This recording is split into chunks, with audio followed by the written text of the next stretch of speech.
Извинете ви, бокс, това е втория клип. Внезапно спря първия, за което се извинявам. Говорихме за това как взех малко демидж заради самия щит минус 70 на боса, иначе щях да взема двойно или тройно повече.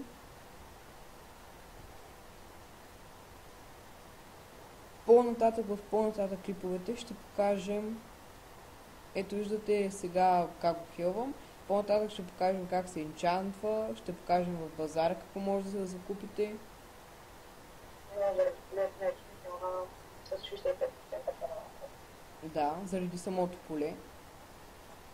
Съжалявам, че го сложих.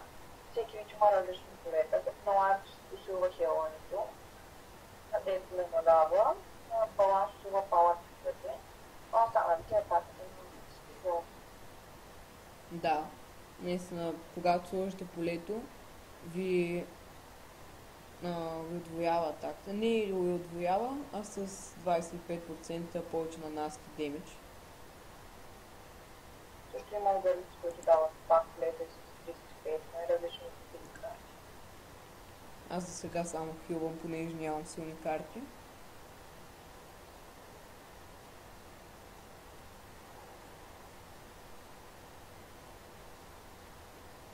Ето само да покажа, не знам дали виждате всичко, но аз съм си направил така опции, че не виждам абсолютно всичко, дори и числа. Защото и мога да пиша в чата, трябва да се направи, че сте над 13 числа. И ще можете да пишете. Да. Както видяхте, какво се написа той, аз го видях. Аз също. Написайте. Сега за другият вид карти. Ето тези. Нещо като полета, но ги слага само върху вас. Този моят подсилва 20% повече критикал за 4 рунда.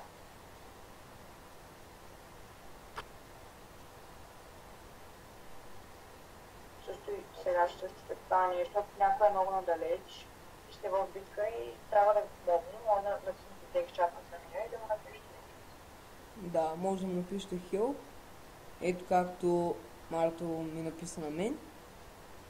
И аз мога да се телепортирам при него. Ето, тази атака маха щитовете с първата си атака. Има две атаки. Това е пак една атака от мид.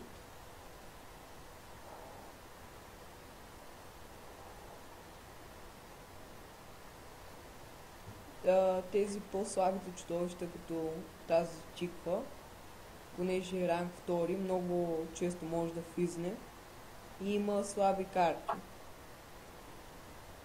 Но има различни светове, където чудовищата стават все по-силни. Да. Като най-новия свят за Фария, там е за най-голям левел, от 60 левел нататък може да се ходи там. И там са най-силните босове, най-силните чудовища. Има чии босове, да кажем като следията нещо, не знам, по-скоро и друга се случва. Да. Ами използват най-различни измами. Например, могат да призвават други помощници, могат да правят демиджа им да би много повече от нашия. Но има различни читове, които ви можете да използвате срещу тези босове и ще ви помогнат да ги убиете. Да. Слагам пак най-силната си атака.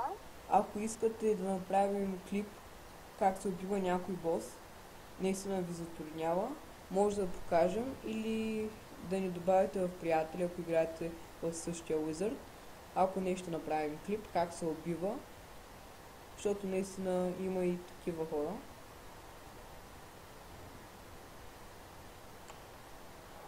Така, когато победите някой бос, ще трябва да различавате, колкото е по-силен, толкова по-хубаво. Да. Ето сега, например, мен ми даде маунт За един ден. за един ден обаче. При някои босове има ето тези, те са нещо като честове, глави.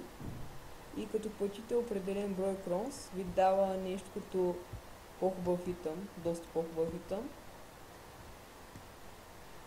Но в повечето случаи не се заслужава, защото не знаете какво може да ви даде и може да ви даде някаква пълна глупост. И това мисля, че ще е този клип. Благодаря, че гледахте.